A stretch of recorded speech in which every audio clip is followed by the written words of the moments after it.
This is Turkos Dam, just outside of Istanbul. Despite the dried-up lake bed and grazing cattle, it's among the fullest of Istanbul's 10 reservoirs. It's meant to provide Turkey's biggest city and its surrounding villages with critical water supplies. But a drought has caused water levels to decrease to their lowest in nearly a decade, as this shepherd recounts.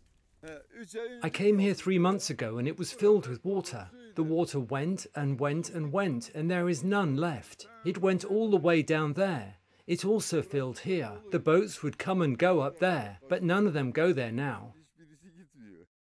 According to the Turkish State Meteorological Service, in the 11 months leading up to September, Turkey's northwest received 23% less precipitation than average. In August alone, it was 74% lower than average and down 90% from last year. Water levels at Turkos Dam are now around 9%, and the city's overall levels are less than 25%, the lowest since 2014.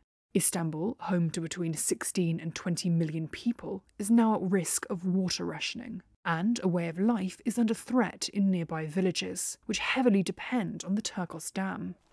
In Ormanli, the drought has meant rice fields were not sown, and pessimistic locals say the subpar yields this year have slashed their incomes. This farmer says the area he's standing in used to be flooded yearly. If you could see the field, it's cracked so wide your foot could go into it right now. It hasn't rained for a year. There hasn't been any drenching rain for a year. If there had been drenching rain, the rivers would have been filled too.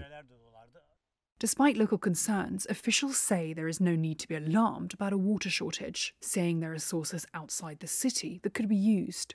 The head of the Strategy Development Department at Istanbul's Water and Sewerage Administration says that while climate change is to blame, increased consumption is also playing a part.